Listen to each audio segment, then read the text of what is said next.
Please turn in your Bibles to Galatians chapter 5, verse 22. Galatians 5:22, and then place a marker in 1 Corinthians 13. Today we're continuing our series called Real Fruit. Last week we talked about an experience I had when I went to get grape juice for communion, and I saw that they had not only the real fruit juice, but then they had fruit-flavored juice at Walmart.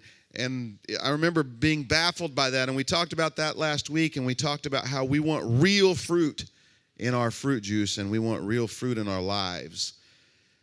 We talked about in Galatians how Paul uses fruit as a metaphor for what the Spirit produces in our lives when we allow Him to do so. We learned that the Greek word karpos, that is translated as fruit in this passage, means what? Fruit. Yeah, the word that we translate as fruit means fruit, but we found out that it also means the yield of a crop, or what is produced by the planting of a seed.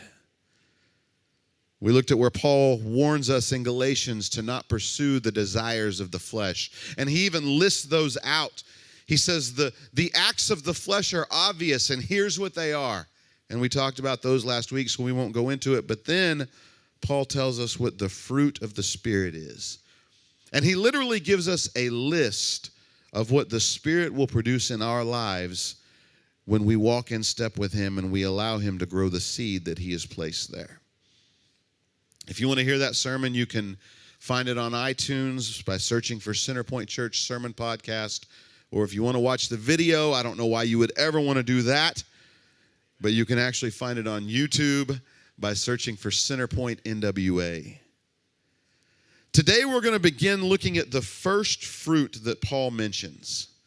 So let's look together at Galatians 5 and find out what that first fruit is. We're going to begin reading in verse 22. I'm going to be reading from the New International Version. Paul says, "But the fruit of the Spirit is love, joy, peace, forbearance, kindness, goodness, faithfulness, gentleness, and self-control. Against such things there is no law." The first fruit that we're going to talk about is love. What does that word mean? Everybody in this room has at one point in time in your life used the word love. Hopefully you use it frequently, because we should all love each other and we should tell each other that we love each other. I'm not too much of a macho man to look at my brother-in-law and say, "Jeff, I love you, man."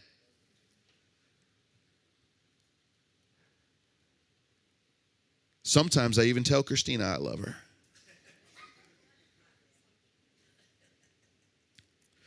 But I think that that's one of the most misused and abused words in the English language, the word love. Let's play a quick game. I'm going to read off some sentences, and if you've ever said this sentence, I want you to raise your hand up in the air. "I love those shoes." "Oh, I love your outfit." "I love that place." "Oh, I love this restaurant." "I love the fall, winter, spring, summer. I love that movie." "Walmart grocery pickup is the most amazing thing in the world. I love it." I could go on and on and on for a while, and if I haven't gotten you already, at some point I would, right? Because we all misuse that word. Pretty much everyone uses the word love in that way. And it's not inherently bad to do so, but it does bring a problem. I feel like what it does is it waters down what should be one of the most powerful words in the English language. When someone walks into our church and we see them and we say, "Oh, I love your outfit today." And then we get to our seats and our spouse snuggles up to us and we put our arm around her and we say, I love you, babe. And then we begin worshiping God and we lift our hands and we say, I love you, Lord. And I lift my voice. Well, which one is it? Do you love the outfit or your wife or God? Or do you feel the same way about all three? Can you imagine how difficult it would be for someone who is trying to learn the English language to learn it by watching how we use that word? Oh, love is what you say when you like someone's clothes or belongings. Oh, wait, love is what you tell your family about how you love the God. Is that really love? But here's why we do it. We do it because the English language doesn't have a word for really, really like. That's why we do it. So when we want to express to someone that we like something more than we like the other things that we like, we use the word love. Oh, I love that. I love that. It's so cool. I love that color. I love that car. That's one of the reasons that I love the Greek language, because the English language somehow doesn't have enough words, like in this situation, to say what we really mean. But the Greek language is a very specific language. And it's what most of the New Testament was written in. Did you know that at the time the Bible was written, there were 4 words in Greek that were primarily used to describe love? Different types of love. The first one is eros. Eros is the Greek word for sexual love or desire. It's where we get our word erotic. And here's an interesting thing about that word, by the way. It is never one time used in the Bible. Even when the Bible's talking about marriage and sexual relationships within a marriage, it never uses the word eros. Because eros is a love that is about taking. It's about demanding. It's about wanting. And love is never supposed to be like that. The second Greek word that they use for love is stergo. Stergo primarily pictures the love that exists between parents and children or between family members. One scholar has noted that on occasion the word stergo portrayed the love of a nation for its ruler or even the love of a dog for its master. Stergo means devotion. Undying devotion. The third Greek word that is used in that time for love is phileo. Phileo describes affection. It's like the affection that would exist between a boyfriend and a girlfriend, or even between two friends. Rick Renner says that the word phileo carries the idea of 2 or more people who feel compatible, well-matched, well-suited, and complementary to each other. The word phileo is one of the roots of the word Philadelphia. The other is adelphos, which means brother. Philadelphia literally means brotherly love. That's why they call Philadelphia the city of brotherly love. But the fourth Greek word for love is agape. Everyone say agape. Agape is the word that is usually used in the Bible to describe godly love. It's the word that's used in John 3:16, where we read that God loved us so much that he sent his son.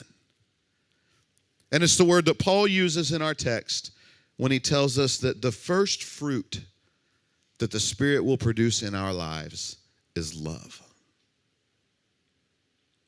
The first thing that the Spirit will produce in us if we walk in step with him is agape love. Agape love is a very special kind of love. It's got a deep, deep emotional meaning. In fact, those who define the word agape and who are experts in that field, even they struggle to accurately depict what it means. Luckily for us, Paul took the opportunity in 1 Corinthians 13 to describe for us what agape love looks like. Let's look there together. 1 Corinthians 13, we're going to begin in verse 4, where Paul says, love is patient, love is kind. It does not envy, it does not boast, it is not proud. It does not dishonor others, it is not self-seeking, it is not easily angered, it keeps no record of wrongs.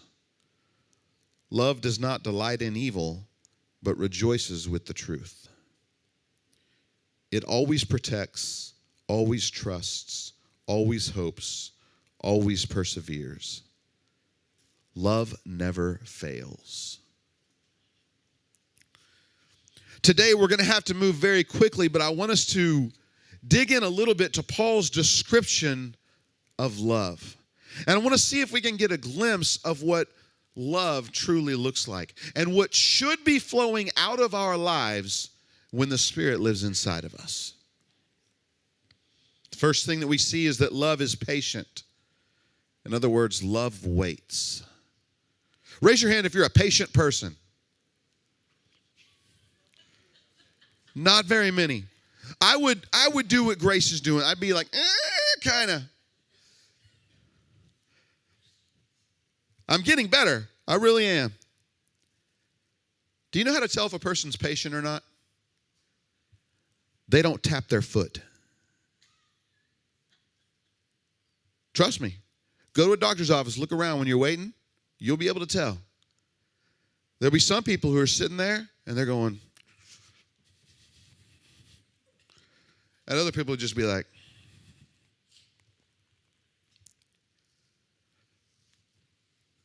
I used to be a foot tapper, but the Lord is changing me, or old age, one of the two. Either the Lord or old age is changing me a lot. Used to, if we were getting ready to leave the house and how to say this the right way? I'm simple, so it doesn't take me as long to look really good as sometimes it takes other people in my house to look really good.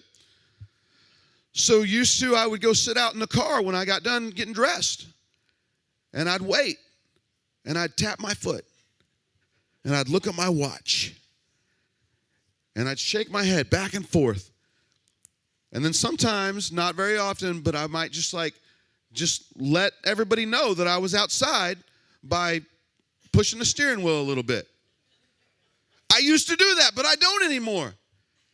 Now, if I get dressed and everybody else isn't ready to go, I still sometimes go sit in the car and I just sit there. I'll look around, I'll look at the birds, I'll look at my phone, I'll do whatever. But love is patient. Love waits without getting angry. And let me put this in a spiritual sense for you. Do you know how long God waited on me to come around? How long has God waited on you to come around? But he's not tapping his foot. He's not crossing his arms. He's just waiting. And if you've got a loved one who doesn't know the Lord and you're praying for them every day, I would venture to say that you are probably less patient than God is when you're waiting on that. Love is patient. It waits without getting angry. The next thing that Paul says is love is kind. I think as ministers, sometimes we skip over this one. It's like, all right, well, love is nice. Love says be nice to everyone. But I found out this week when I was studying that that's not what this word that is translated as kind actually means. The word that is translated as kind here is a Greek word that I can't pronounce and won't try. And it means to show oneself useful or to act benevolently. When Paul says love is kind, that word is a verb. It says love takes action doing nice things. That's pretty cool, right? Love does nice things. Love moves. This is the aspect of agape love that is seen when we pull over and pick up a family on the side of the road when we see them walking home with groceries. Or when we go volunteer at a homeless shelter or a homeless feed, or when we take somebody dinner because they had surgery or because they lost a loved one. That's putting your love into action, doing things. When Paul says love is kind, he doesn't mean that people who have love are pleasant to talk to. He means that they're people of action. Love is patient, love is kind. Love does not envy. Love isn't jealous. Love doesn't look at what other people have and resent them for having it. Love celebrates the achievements of other people. It wants the best for everyone. Have you ever seen those people that something nice happens for one of their friends and they get mad? Well, why not me? That's not love. Love sees something nice happen for another person and they're like, that is awesome. Praise the Lord. Many of you know that I'm coaching Pee Wee football right now with a few other guys in the church, Justin, Randy, and Hunter. And we had our first game yesterday. We didn't win, but we were against a really tough team, and it was a close game. It was a good game. But at the end of that game, we were giving out, we have helmet stickers, little stickers for their helmets when they do awesome stuff in a game. It helps motivate them. So I was giving out stickers to kids. And I said, you get a sticker for this, and you get a sticker for that, and this kid said, well, why does he get a sticker? Did you notice his phrasing? He didn't say, why don't I get a sticker? He said, well, why does he get a sticker? That's a weird part of our fleshly nature, that we don't want the best for other people.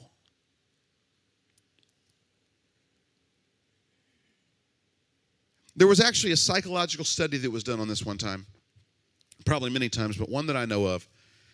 They set up this game show. And people came on the game show and there were questions. I don't even know how the game show worked, but there were lots of questions. And at the end, there would be a winning team and a losing team.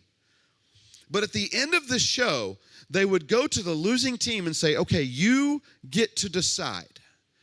Either the winners get this huge cash prize. So at the time, it was probably like $10,000 because it was back in the 80s. The winners get $10,000 and you guys get $1,000. Or the winners get $1,000 and you guys get nothing. Would it surprise you to know that 80% of the time, the losing team chose to go home with nothing, to keep the other team from getting the huge cash prize? That's sad, isn't it? But that's our human nature. Why does he get a sticker?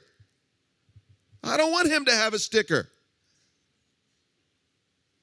That's not love. Love doesn't envy. Love celebrates those around us when good things happen to them. Next, we learn that love does not boast, it is not proud, and it does not dishonor others. I love how King James Version puts this. It says, love is not puffed up. Love doesn't stick out its chest and brag. Have you ever met a me monster? You know what a me monster is? That's those people you run into at social interactions that when they start talking, they're like, me, mine, me, mine, me. And if you have the audacity to tell a story about yourself, they're waiting right then and there to jump in and take over. Oh, well, you think that's big. Wait till you hear more about me. Raise your hand if you know that person. Put it down if you're sitting next to him.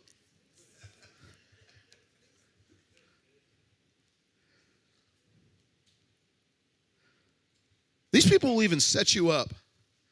You'll see them for the first time in a long time, and maybe you've gained. I mean, you could even have gained weight, and they'll do this. You gain 10, 15 pounds. It's obvious you're a little bit bigger, and they'll say, oh, have you lost weight? No, no, I haven't. Oh, well, I've lost about 20 pounds. You should try what I'm trying. Me. Me,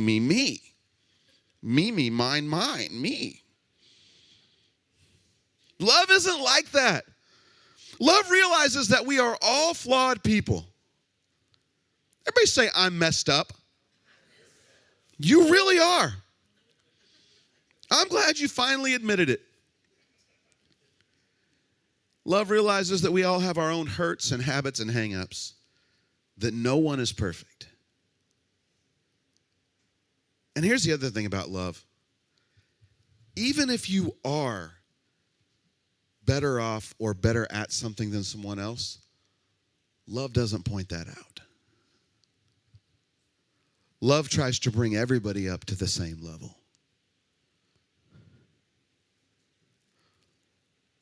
Love says, well, he needs a sticker, and he needs a sticker, and he needs a sticker. Next, love is not self-seeking. It's not selfish. It cares not about itself. This is one of the hallmarks of love. I don't think this one requires a lot of explanation, but I'm going to rephrase it if you'll allow me to, and then we'll move on. Love puts other people ahead of yourself. Let that sink in. Love puts other people ahead of yourself. Love is giving the other person the last piece of pizza. We've all done the pizza math, right? You're sitting at a table and you're like, oh, okay, there's 4 of us left, and there's 3 pieces of pizza left, and she's already had that many, and he's already. Love's not like that. Love's not selfish.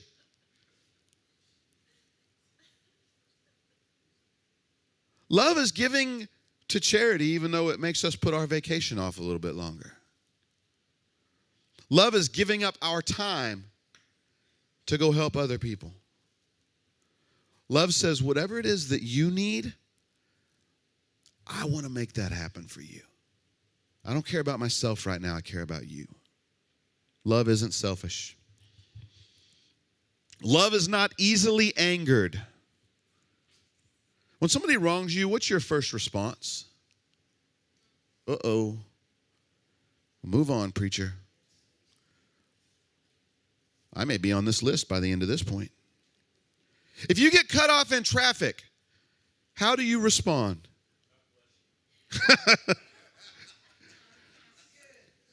Do you honk, scream, and yell, and give them a one-fingered salute? Do you speed up and then cut them off, teach them a lesson? Or do you just drive?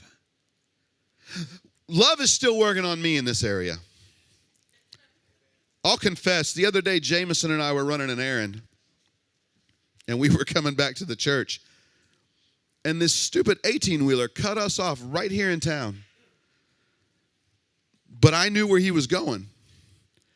He was coming down to the road. I'm trying to get my bearings here. He was coming down and turning right to go across the post office and go make a delivery down here. So I took a different road that took me to the same place. And then I turned out in front of him. I didn't cut him off. I turned out well before he got there. But then I took a nice Sunday drive. I shouldn't have done that. I'm confessing right now.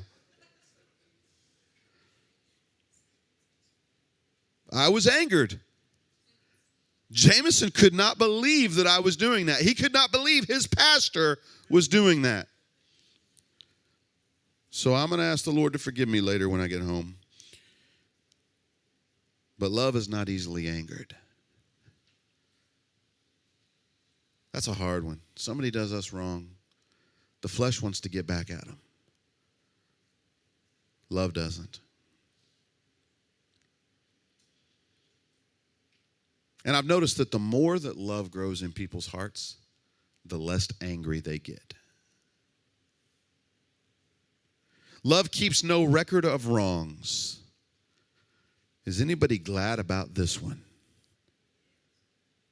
I'm sure glad that God loves me and that he doesn't keep a record of my wrongs. That would be a significant sized book. Sometimes I think we struggle with this one, though. I heard a saying one time, and you guys know what it means to bury the hatchet, right? Let bygones be bygones and forgive one another. And I heard somebody say, well, we're going to bury the hatchet, but we're going to leave the handle sticking out. We're going to be able to go back and grab that grudge whenever we want. And I want to pause for a minute to tell you, if you're married or if you're going to be married sometime soon, this is probably one of the worst possible things that you can do in a marriage. Learn to just let it go. Christina. I don't know if that's from the Lord or me, but church, just let it go. Love does not keep a record of wrongdoing. Love says, you know what? I forgive you. Sometimes even if you haven't asked, I forgive you.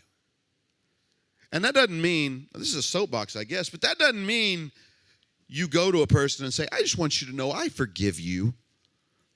What you did to me, I know you haven't asked, but I want you to know I forgive you for that. No, you don't. If you did, you wouldn't be talking about it. All right, let's move on. Love keeps no record of wrongdoings. Next, we read that love does not delight in evil, but it rejoices with the truth. Here's what that means. Love doesn't celebrate when our brothers and sisters mess up.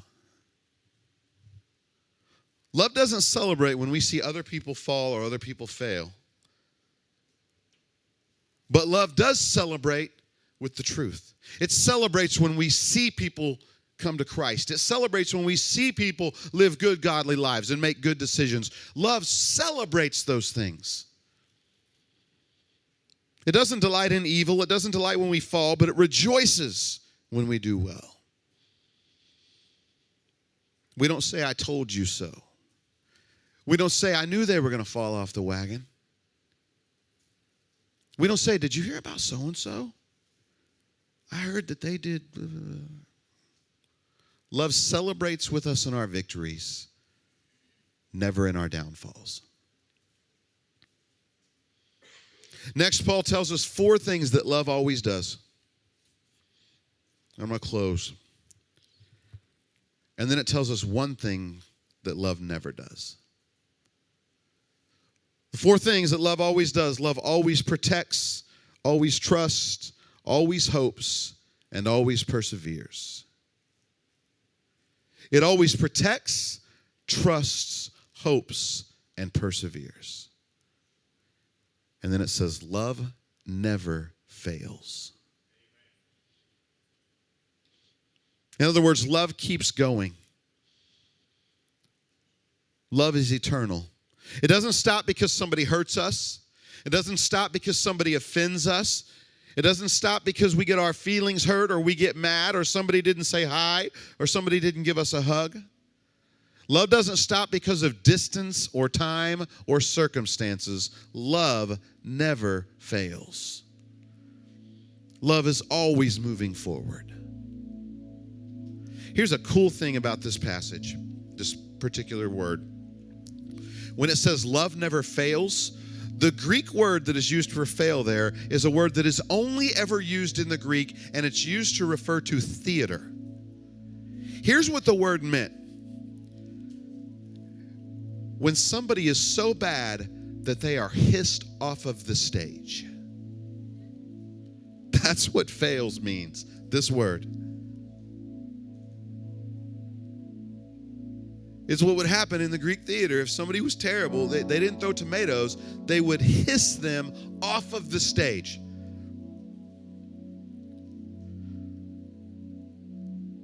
And it would be over.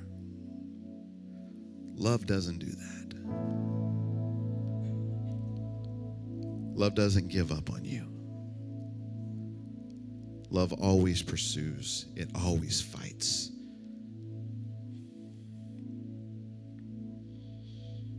Now, I know we had to breeze through that definition, but I also know that some people learn better with an illustration than they do a definition. So I want to tell you about something that happened. Last night, I was up here pretty late. It was about 11 o'clock last night, and I had to get waters so that we had water and coffee creamer and all the stuff that you guys have come to love, and I had to change some light bulbs and do different stuff. So I was up here, and when I pulled up, I parked right out in front of the building here. And there was this plant by the front door that I think is probably a rose bush of some kind. I don't know. It's very long and thorny. I know that. But it had grown to the place where it was rather unsightly. And anyone who knows me well knows that like the lawn is one of my pet peeves, I guess. Like I want the lawn to look good. In fact, we're not even responsible for the lawn out here. The landlord is, but when summer started up and the grass was growing and they weren't cutting it as often as they should, I actually came up here once and mowed this lawn. It's no bigger than this room, but I was like, I want it to look good. And John knows how I feel about it, so he wouldn't want me telling you this, but I'm going to anyways. He comes up here every week and mows that huge field out there that we don't even own. It's not even part of our property. Because it looks bad if you don't, and the people who own it don't take care of it, so John just does it. But this bush was unsightly, and I was like, man, I don't want people coming to our church and seeing that right by the door. I didn't have any trimmers or anything with me, but I went in this workroom that we have here, and I found a pair of diagonal cutters, wire cutters, and I was like, those will work. And I went out there, and I reached way down to the root, and I cut that thing off. But then I needed to get rid of it, so I tried to find a spot where I could grab it to carry it, and that thing poked me 3 or 4 places. It hurt badly. I actually ended up grabbing it with the cutters and just hauling it off. But as I was walking back in and kind of licking my wounds, you know, and hurting, I thought, they put something like that on Jesus' head. The Bible says that he wore a crown of thorns. They wove something like that together and pushed it down on his head. And he chose to do that because of his agape love for us. Because John 3:16 says, God so loved the world, agape the world, that he gave his one and only Son, that whomever believes in him shall not perish but have eternal life. You see, God so much had these attributes that Paul describes in 1 Corinthians 13. He had so much patience and so much long-suffering and so much kindness and so much of everything that Paul just described, that he chose to put his Son through that so that we could know him. And then Paul says, if you have the Spirit living inside of you, that's the kind of love that you're going to have.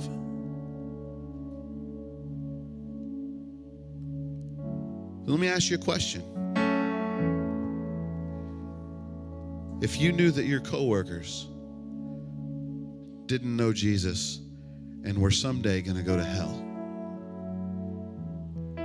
and I said, hey, if you'll let me wrap these thorns up and push them down on your head real hard, they could go to heaven, would you let me do it?